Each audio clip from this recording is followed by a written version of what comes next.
आहे, कारण आमचे 2 सेटिंग MLAs आहे त्याच्यामध्ये, एक मालेगावच्या आणि एक धुलियाचे. आणि फारुख शाब्दीनेही मागच्या वेळी इलेक्शन लढलो होतो आणि खूप चांगलं त्यांनी कामगिरी केली होती. तर त्या अनुषंगाने हे जे 5 कॅन्डिडेट डिक्लेअर करण्यात आलेले आहे हे एक सुरुवात आहे. आता आम्ही फ्रायडेपासून परवापासून आमची फॉर्म डिस्ट्रीब्युशनची प्रक्रिया सुरू करणार आहे. जे जे इच्छुक आहे त्यांनी ते फॉर्म्स इथून कलेक्ट करायचं आहे. त्याची काही फीस आहे ते MIM पार्टीच्या जे हैदराबादचं हेडक्वार्टर आहे त्याच्यामध्ये ते फीस डायरेक्टली DDच्या आधारावर ते फीस जमा करण्यात येईल. आणि एक डेट आम्ही फ्रायडेला ठरवणार आहे की या डेटपर्यंत आम्ही जे जे इच्छुक उमेदवार आहे त्यांनी आपले फॉर्म्स भरून ते सबमिट करायचं आहे. आणि ते सगळे फॉर्म्स जे आहे ते OWC साहेबांकडे पाठवण्यात येईल आणि त्याच्यानंतर ते निर्णय घेतील. फॉर्म सगळ्यांना घ्यायचा आहे. समजा माझं नाव डिक्लेअर झाला असे तरीसुद्धा ते फॉर्म मलाही घ्यावं लागणार आहे. आणि त्याच्यानंतर OWC साहेब ठरवतील की कोणाला तिकीट द्यायचं कोणाला नाही द्यायचं. 5 जागा जाहीर झालेल्या आहेत, मग तुम्ही प्रदेशाध्यक्ष आहात. आणखी किती जागा लढवणार सगळेच मतदारसंघात तुम्ही निवडून? मी जसं म्हटलेलं आहे की आम्ही जे हे प्रस्ताव दिलेला आहे महाविकास आघाडीला, त्यांची आम्ही वाट बघितलेली आहे.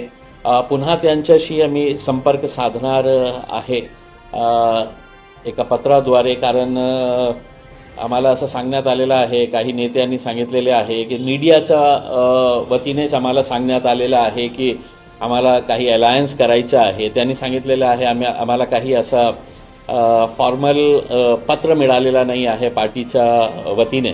तर मला असं वाटतं की हे सगळं जे आहे ना ते एक्सक्युजेस आहे, एक्सक्युजेस देणं. त्यांनी स्पष्टपणे सांगावं की आम्हाला पाहिजे MIM सोबत जाण्यात इच्छुक आहे किंवा नाही आहे. मी मीडियाच्या वतीने आपल्यापर्यंत पोहोचलो, तुम्हीही माझ्या मीडियाच्या वतीने तुम्ही पोहोचले असते की नाही बाबा तुम्ही लिहितमध्ये आम्हाला द्या, आम्ही दिलं असतं. पण आपल्याला काही जेव्हा करायचं नसतं ना तर फक्त असे एक्सक्युजेस देण्याचं हे कारण आहे. तरीसुद्धा त्यांनी जे सांगितलेले आहे की आम्हाला काही फॉर्मल असं पत्र मिळालेलं नाही आहे, तर ते फॉर्मल लेटरही आम्ही तयार करू आणि त्यांना पाठवू. आम्ही कोणताही प्रयत्न सोडणार नाही आहे, कारण आम्हालाही माहीत आहे की भारतीय जनता पार्टीला एकनाथ शिंदे आणि अजित पवार साहेबांना आपल्याला महाराष्ट्रामध्ये पराभव करायचा असेल तर आमचीही प्रामाणिक इच्छा आहे की कोणत्याही रीतीने म्हणजे काहीही एक्सक्यूज पुढे कुणाच्याही समोर असायला नको की याच्यामुळे हे झालेलं आहे, त्याच्यामुळे हे झालेलं आहे, आम्ही सीट्स लढलेलं आहे. आता आम्ही तुम्हाला प्रामाणिकपणे आमची इच्छा व्यक्त केलेली आहे की आम्हाला तुमच्यासोबत यायचं आहे. आता हे बॉल तुमच्या कोर्टामध्ये आहे की तुम्हाला काय निर्णय घ्यायचा आहे. तुम्ही एकदा स्पष्ट करून टाका, तुमचे मोठे नेते आहे की हो किंवा नाही आहे. त्याचा आता म्हणजे असं आम्ही किती वाट पाहणार तुमचं. तर आम्ही आमची प्रक्रिया सुरू करणार आहे.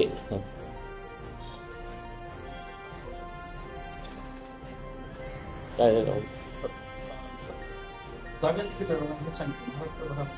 आता ते याच्यावर निर्भर असणार आहे की समजा MBA सोबत आम्ही गेलं, काही ठरलं तर आम्ही जे सीट्स आहे, कारण आम्हालाही माहीत आहे की अलायन्समध्ये कुठेतरी कोणाला कॉम्प्रोमाइज करावं लागतं. म्हणजे आपल्या शहराचं तुम्ही बघितलं असेल की सीट्स एका पार्टीला सुटणार तर 2 पार्टीजचे जे कार्यकर्ते आहे त्यांना ते ॲडजस्ट करावं लागत आहे. आता हे 4थी पार्टी ही आली तर आम्हालाही माहीत आहे की अलायन्समध्ये सगळ्यांना सगळं सीट्स लढता येत नाही. तर त्या अनुषंगाने आम्ही त्या वेळी निर्णय घेऊ. आता नाही, आम्ही तर MVA सोबत गेलं तर आमची तयारी आहे की खूप लिमिटेड सीट्स आम्ही लढणार आहे. आणि समजा नाही झाली तर आम्हालाही माहीत आहे की आजची जी परिस्थिती आहे त्या परिस्थितीमध्ये हे जे सगळं पक्ष लढणार आहे त्याच्यामध्ये आमच्या चान्सेस खूप चांगले आम्हाला वाटत आहे. एकटंही लढलं तर MIMला खूप मोठा स्कोप आता निर्माण झालेला आहे. तरी सुद्धा आम्ही तुमच्याकडे येण्यास इच्छुक आहे, हे तुम्हाला कळायला पाहिजे. नाहीतर आम्ही तसंही आमचे जितकं सीट्स निवडून यायचं आहे ते निवडून येणारच आहे, एकटंही आम्ही लढलं तर. आता एकदा आमची इच्छा काय आहे की तुम्ही प्रामाणिकपणे आमच्यासोबत बसा, तसंही बसून चर्चा करा. तुम्ही तसंही म्हणजे आम्हाला असं सांगण्यात आलेलं आहे की NCP आता कोणी केरळची एका मुस्लिम पार्टीला इथे आणणार आहे. म्हणजे याचा अर्थ हे झालेला आहे ना की तुम्हाला फक्त हिरवा झेंडा कुणात पाहिजे, म्हणून ते मग ते त्यांना बोलवत आहे. आमची ताकद काय आहे हे तुम्हाला कळत नसेल तर तुम्ही आम्हाला एकदा स्पष्ट करून सांगा की काय तुमची ताकद आहे, तुमच्या निवडणुकीमध्ये दाखवा, तर आम्ही दाखवायला तयार आहे. मला आमची प्रामाणिक इच्छा जे म्हटलेलं आहे की आम्हाला MIM पक्ष हे भारतीय जनता पार्टी आणि एकनाथ शिंदे साहेब महाराष्ट्राचे कशा वाटोळे केलेले आहे, त्याच्यामुळे आम्ही तुमच्याकडे वारंवार येत आहे. म्हणजे आम्ही इतकं लाचार नाही झालेले आहे की तुम्ही नाही दिलं तर आम्ही घरी बसणार आहे करके. म्हणजे एकदा तुम्ही स्पष्ट करून द्या की तुमची ताकद दाखवून द्या, तर आम्ही दाखवून देऊ. आणि तुम्ही जेव्हा आम्हाला नाही म्हणणार की नाही आम्ही तुम्हाला घेणार नाही, तर एका अर्थाने तुम्ही हेच सांगणार आहे ना की तुमची काही ताकद नाही आहे म्हणून आम्ही तुम्हाला सोबत घेत नाही. म्हणजे एकदा तुम्ही स्पष्ट केल्यानंतर मग आमची ताकद काय आहे आम्ही दाखवायला तयार आहे. अंबादास दानवे मागं असं म्हटलं त्यांना जेव्हा तुमच्याबद्दल प्रश्न विचारला ते म्हणले की आमच्या MIMला महाविकास आघाडी घेण्याला विरोध आहे, नाही त्यांना आघाडीत. ठीक आहे ना. उसमें म्हणजे काय आहे की अंबादास दानवे दुसऱ्या हे लेवलचे नेते आहे, त्यांचे जे अध्यक्ष आहे एकदा त्यांनी स्पष्ट करून सांगावा, उद्धव ठाकरे साहेबांनी सांगावा आम्हाला की नाही आम्ही निर्णय घेतलेला आहे की तुम्हाला नाही पाहिजे. आणि तसंही म्हणजे आमची इच्छा हेच आहे की काँग्रेस आणि राष्ट्रवादी मुस्लिमांचं मत घेणारी जे पक्ष आहे ते आपल्याला सेक्युलर म्हणणारे जे आहे ते तसंही शिवसेनेसोबत गेलेले आहे. मग शिवसेनासोबत जाताना तुम्हाला MIM पक्ष तुम्हाला अनटचेबल कसं वाटतं, अछूत कसं वाटतं की नाही आपल्याला यांना हात लावायचंच नाही आहे. म्हणजे एका अर्थाने हे दोघं पक्षांनीही ठरवलेले आहे की आम्हाला या समाजाचा फक्त मतं पाहिजे, त्यांची लिडरशिप नको व्हायला पाहिजे. आणि एकदा तुम्ही बोलून द्या ना आम्हाला, कशाला की आम्हाला लिहितमध्ये आणलेलं नाही आहे, काही फॉर्मल इन्व्हिटेशन आम्हाला मिळालेलं नाही आहे मीडियाकडून. अरे मी मीडियामध्ये आलो असता, तुम्ही मीडियामध्ये बोलायला पाहिजे होतं की नाही एकदा आम्हाला पत्र आलं तर आम्ही त्याच्यावर विचार करू. फक्त एक्सक्युजेस द्यायचं आहे तर आम्ही असा खूप जास्त दिवस आम्ही थांबू शकलो नसतं, म्हणून आम्ही आता फ्रायडेपासून आमचं फॉर्म डिस्ट्रीब्युशनची प्रक्रिया सुरू करणार आहे. आणि तरीसुद्धा आम्ही टाईम देत आहे त्यांना, तरीसुद्धा आम्ही त्यांना काँग्रेस राष्ट्रवादी काँग्रेसला आम्ही टाईम देत आहे की तुम्ही याच्यावर विचार करा आणि आम्हाला सांगा की काय निर्णय आहे. महाविकास आघाडीसोबत तुमचं जमलं नाही, पाठीमागे ज्यावेळेला तुम्ही वंचित सोबत एक वेगळा प्रयोग केला होता, त्या प्रयोगाचा काही पुनर्विचार होणार आहे का? नाही, याच्या बाबतीत ही आदरणीय बाळासाहेब आंबेडकरांनी अनेकदा हे सांगितलेले आहे की आम्हाला MIM सोबत जायचं नाही आहे, आम्ही जाणार नाही आहे. मग त्यांनी वेगळं लढावं, आम्ही वेगळं लढतो. तत्सम तसा काही पर्याय नजरेसमोर, त्या स्वरूपाचा काही पर्याय तुमच्या नजरेसमोर आहे? आता सध्या तरी काही नाही आहे. पण काय आहे की येणाऱ्या दिवसामध्ये अनेक जे आपल्याला मोठे पक्ष म्हणणारे जे आहे त्यांचे मोठे नेते कशा या डालवरून त्या डालवर उड्या मारणार आहे आपल्याला बघायला मिळणारच आहे. कोणीही थांबायला तयार नाही आहे.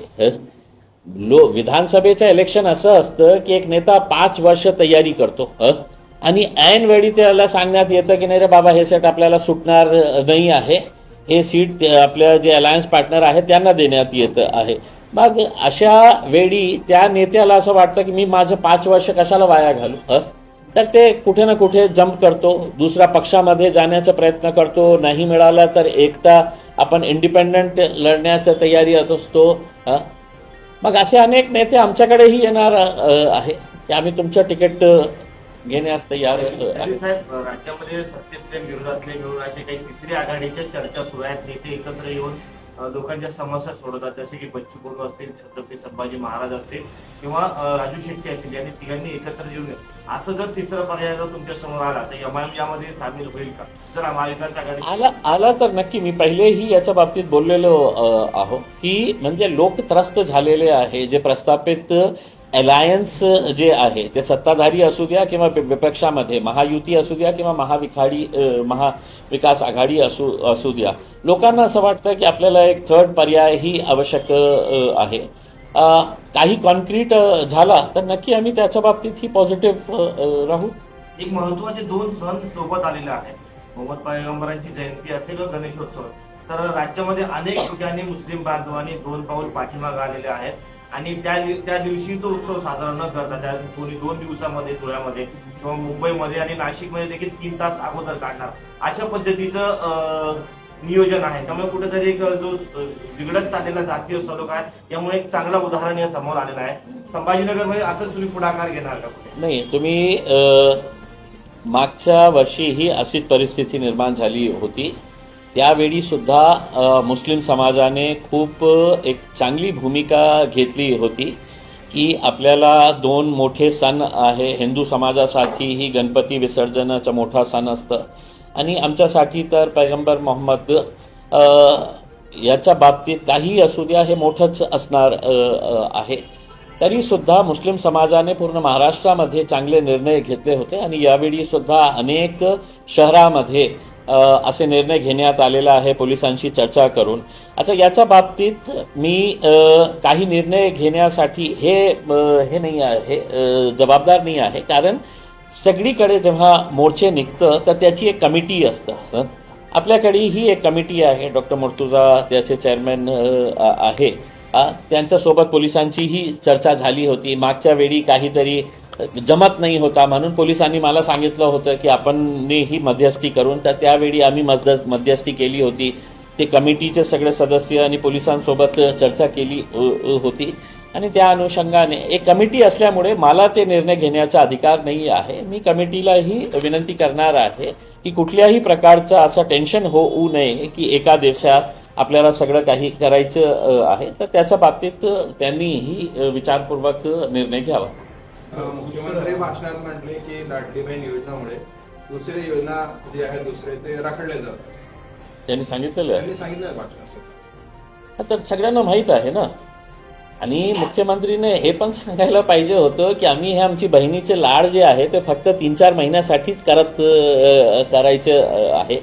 त्याच्यानंतर आमच्याकडे पैसेही नाही आहे आणि समजा आम्हाला हे स्कीम पुढे ढकलायचीच असेल तर सरकारी कर्मचाऱ्यांच्या पगारातून पैसे कापण्यात येतील, त्यांच्या बोनसचे पैसे कापण्यात येतील आणि दुसरी जे राज्य सरकारची जे स्कीम्स आहे ते त्याचा फटका शेतकऱ्यांवर बसू शकतं, त्याचा फटका इंडस्ट्रीजवर बसू शकतं. ते बहुतेक राज्याचे जे टॅक्स वसूल करण्यात येतं त्याच्यामध्ये खूप मोठ्या प्रमाणात वृद्धी करण्यात येईल.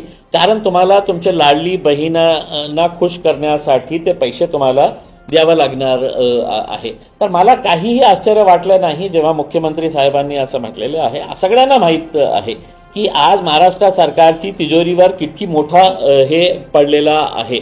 आणि फक्त मी बोलत आहे असं नाही आहे, अनेक IAS अधिकारी सुद्धा हे रेड अलर्ट जारी केलेला आहे की आपल्या तिजोरीमध्ये काहीही पैसा शिल्लक राहणार नाही, पगार देण्यासाठीही आपल्याकडे पैसे शिल्लक राहणार नाही आहे. पण राजनीतीचा निर्णय आहे, राजनीतीसाठी त्यांना हे सगळं करावं लागत आहे. मीही समजू शकतो की मतदानासाठी काहीतरी सौदेबाजी हे करत आहे. तर बघा आता येणाऱ्या काळामध्ये कोणाचा दबाव नाही. त्यांनी हे बघितलं की मध्य प्रदेशमध्ये हे लाडली बहिणीला बघून त्यांना मत मिळाले होते, हे नक्की आहे. पण महाराष्ट्राची परिस्थिती तशी आहे का? त्यांचं फायनान्शियल इतकं ते ॲडजस्ट करू शकणार का? ते शक्यच नाही आहे. कारण महाराष्ट्रामध्ये शेतकऱ्यांच्या खूप मोठी गंभीर समस्या महाराष्ट्रामध्ये आहे. सगळ्यात जास्त शेतकऱ्यांची आत्महत्या येथे होत आहे. पीक कर्ज कोणीही बँक द्यायला तयार नाही आहे. पीक विमा जे आहे त्याचे पैसे शेतकऱ्यांना मिळत नाही आहे. मग एका साईडला एका वर्गाला खुश करण्यासाठी तुम्ही हे जे लाडली बहीण योजना काढलेली आहे ते आमचे, पण दुसऱ्या साईडला तितकंच रोष जे आहे ते शेतकऱ्यांना आपल्याला बघायला मिळत आहे. तर कहाँ पे सबको खुश रख सकेंगे? उसके अंदर जेब में कुछ पैसा रहेगा तो ऐसा बांटते रहेंगे उसके अंदर. अब पैसा ही नहीं है जेब के अंदर, ठन ठन बजना शुरू हो गया है, तो अब इनको ही जवाब देना पड़ेगा कि कितने महीनों तक किस किस का लाड़ आप करने वाले हैं. तर या राजकीय पार्श्वभूमीवरती जरंगे पाटलांच्या बाबतीत तुम्ही काही विचार करताय का? असं काही आहे का? तसा काही प्रस्ताव तर आलेला नाही आहे. आता जेव्हा एकटा चलोरेची भूमिका मी घेणार आहे, आणि मी पहिलेही याच्या बाबतीत बोललेलं आहे, राजनैतिक पक्षासोबत आपण अलायन्स करू शकतो. जातीच्या आधारावर करणं मला असं वाटतं हे योग्य ठरणार नाही आहे. आणि आज एक खरी गोष्ट आहे की जरांगे पाटील साहेब जे आहे एक मराठा समाजाचा एक चेहरा म्हणून एक उभे राहिलेले आहे. तर ते मला असं वाटतं की एक योग्य ठरणार नाही जातीच्या आधारावर. ते पक्ष काढलं तर आम्ही पक्षासोबत जाऊ शकतो, त्यांच्या पक्षासोबत जाऊ शकतो, कुणाच्याही पक्षासोबत आम्ही जाऊ शकतो, पण जातीच्या आधारावर हे करणं मला वाटतं की बरोबर होणार नाही. उमेदवार देणार आहे ना? तर ते कशा देणार आहे? त्यांनी पक्ष काढलं तर आम्ही पक्षासोबत जाऊ शकतो, कोणत्याही पक्षासोबत आम्ही जाऊ शकतो, पण फक्त एका समाजाचा आणि दोन समाजाचा मिलन होणं म्हणजे हे मला वाटतं हे बरोबर नाही आहे. आमच्या आयडिओलॉजीप्रमाणे हे बरोबर होणार. तुम्ही पण एका जातीसाठी संघर्ष करता. पण आमचा पक्ष आहे, राजनैतिक पक्ष आहे. AIMIM जे आहे एक राजनैतिक पक्ष आहे. ते पक्ष म्हणून आम्ही आमच्या समाजाच्या बाबतीत आम्ही लढत आहे. आणि फक्त याचा अर्थ हे होत नाही की आमच्या पक्षामध्ये आता फक्त मुस्लिम समाजाला मत हे मिळणार आहे तिकीट. अन्य जातीचे लोकही आम्हाला अप्रोच करू लागलेले आहे. तुम्ही आमच्या फॉर्म डिस्ट्रीब्युशन जेव्हा सुरुवात होईल तर तुम्हाला बघायला मिळणार आहे की किती जातीचे लोक आमच्या संपर्कात आलेले आहे, आमचे फॉर्म घेतलेले आहे, आमच्या पक्षाच्या तिकिटावर लढण्यास इच्छुक आहे. तुमचा जरंगे पाटलांना सल्ला आहे का त्यांनी राजकीय पार्टी करावी? नाही, मी कशाला सल्ला देऊ? ते म्हणजे ते इतकं हुशार आहे की त्यांच्या एका आवाजावर आता पूर्ण महाराष्ट्रातले जे मराठा समाजातले लोक आहे त्यांच्या एका आवाजावर इकट्ठा होत आहे. तर मी खूप लहान आहे त्यांना असं सल्ला देण्यासाठी. त्यांच्याकडेही मतलब चांगले लोक आहे, त्यांनी निर्णय घ्यावा, ते त्यांच्या व्यक्तिगत मत आहे. जरांगे पाटील यांचं उपोषण सुरू असताना तुम्ही इथून आंतरवालीला गेला, तिथे जाऊन त्यांना समर्थन दर्शवलं. मात्र गेल्या 10 दिवसांपासून संभाजीनगरमध्ये देखील मराठवाड्यातल्या मराठ्यांना आरक्षण मिळावं म्हणून एक तरुणी क्रांती चौकात उपोषणाला बसलेली आहे. बघा, मी तर माझं मत स्पष्ट आहे की सरकार जे आहे आज महाराष्ट्रामध्ये कुणाची सरकार आहे तर भारतीय जनता पार्टी, एकनाथ शिंदे आणि अजित पवार साहेब. त्यांना निर्णय घ्यायचाच असेल की आपल्याला द्यायचंच आहे तर एका दिवसामध्ये ते निर्णय घेऊ शकतं, पण त्यांना द्यायचंच नाही म्हणून बिचारे इतकं वर्ष झालेले आहे. ते अशाच त्यांना हे कमिटी स्थापित करतं, ते एक स्टडी कमिटी करतं. आता मंत्री येतो, मंत्री त्यांच्या कानामध्ये काहीतरी बोलतो.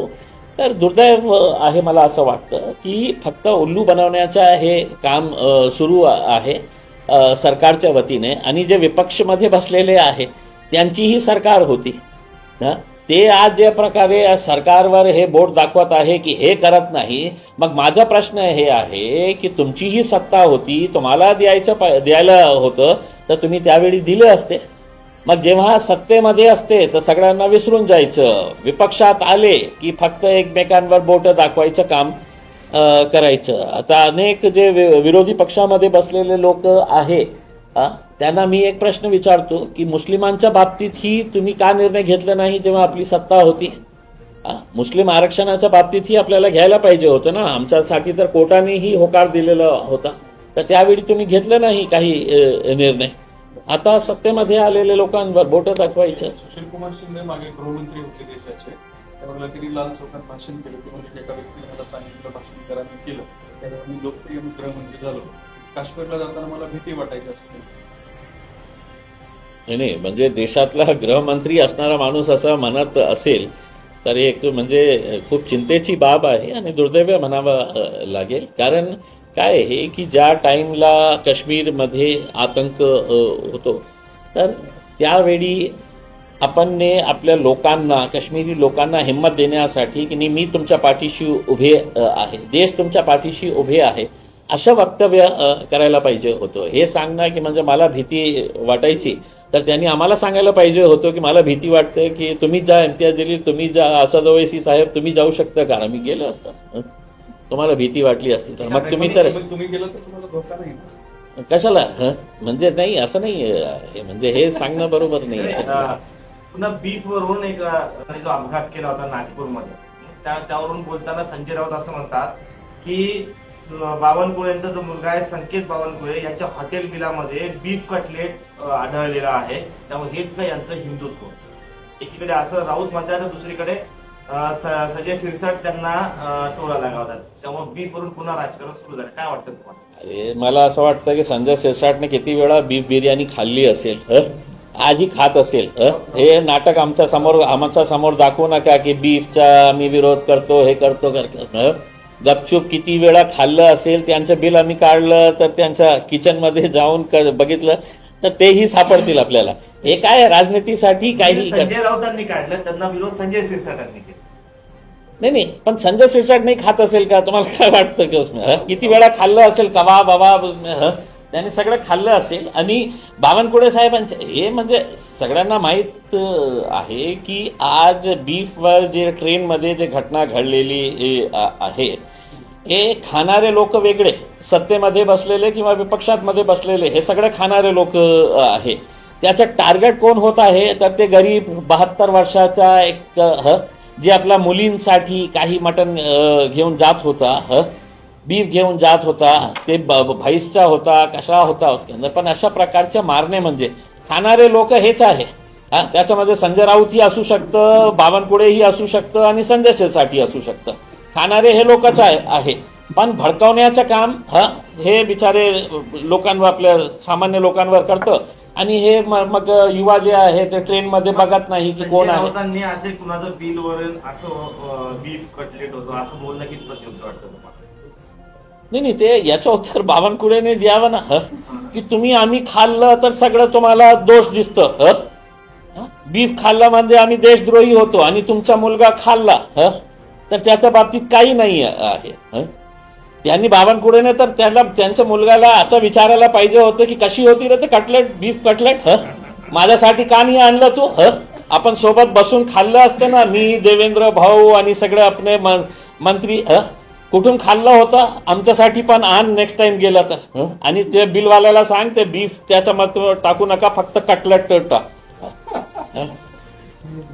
तुमच्यासोबत या सगळे राजकारणी जे आहेत तुम्हाला कोणासोबत जेवण्याचा बऱ्याचदा प्रसंग आलेला आहे, त्यांच्यासोबत कोणी बीफ खाते तुमच्यासोबत किंवा? अरे सब खाने वाले हैं, सब नाटक करते हैं इसके अंदर, सब खाने वाले हैं इसके अंदर, बंद दरवाजे के अंदर सब खाने वाले हैं इसके अंदर. चलिए सर ये बस करो रे, अभी ये मीटिंग मेरी 4 बजे की मीटिंग है, उसके बाद मैं है तो ये आपको इसके साथ भी देता हूँ. ये अभी मुंबई